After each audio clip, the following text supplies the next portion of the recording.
Me voici sous le soleil de Bali, en particulier au temple de Lempuyang. C'est un peu la représentation de l'industrie touristique et de l'exagération en fait des touristes quant aux selfies, quant au fait de prendre des photos sur des lieux sacrés.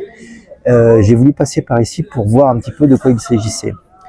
Mon objectif dans ce voyage, c'est justement d'essayer de concevoir un voyage un peu différent, qui permettent de découvrir les spiritualités balinaises et en particulier la purification par l'eau.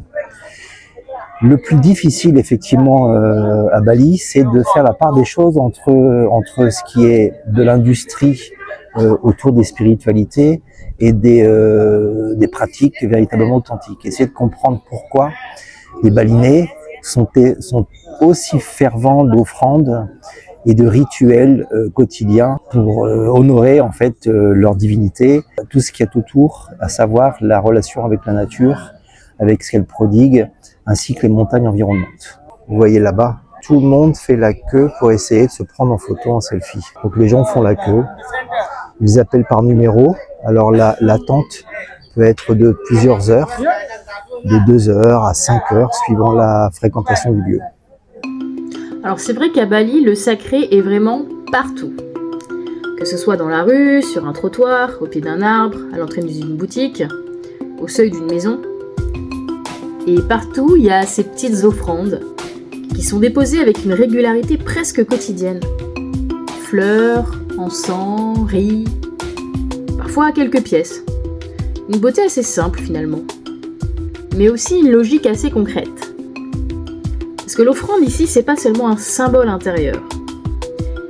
Elle fonctionne comme un échange avec l'invisible.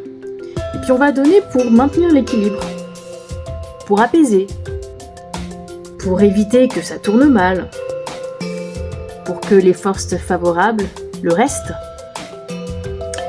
Et puis que les forces hostiles se tiennent à distance.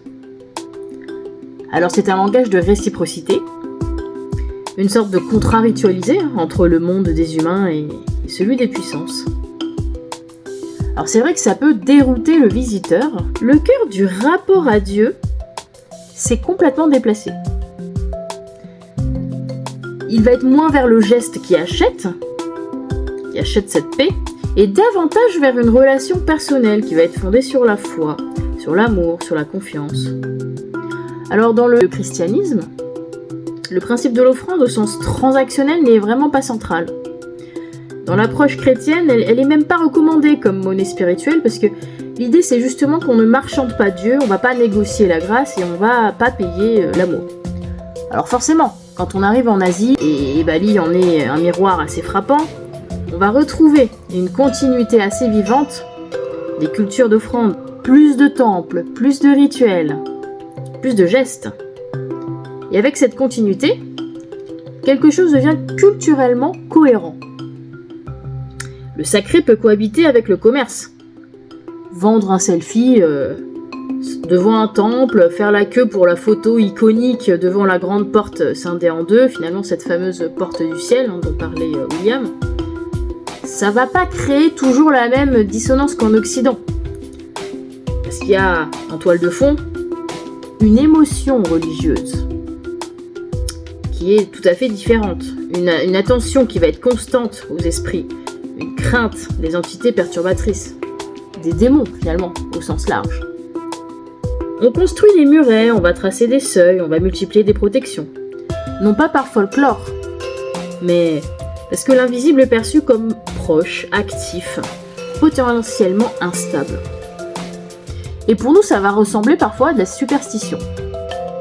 Alors pour eux, ça va plutôt être une gestion de l'équilibre du monde. Et c'est là que l'occidental va ressentir un choc. Voir un monument sacré entouré d'un commerce intense, comme si le spirituel devenait une attraction, ce malaise existe aussi dans la mémoire chrétienne. Cette scène des évangiles où Jésus s'emporte face aux marchands installés devant le temple, comme pour dire « Quand le sacré devient un marché, alors quelque chose se renverse. » Et il a dit « Qu'avez-vous fait de la maison de mon père ?» Mais finalement, peut-être que le vrai enjeu, c'est pas vraiment de juger, c'est plutôt de comprendre le code. À Bali, l'offrande n'est pas un supplément, c'est une mécanique culturelle qui va permettre cette relation au monde. En Occident, le sacré va être davantage déplacé vers l'intime et le sens. Deux visions, deux langages, et entre les deux, notre étonnement qui va révéler nos propres réflexes invisibles.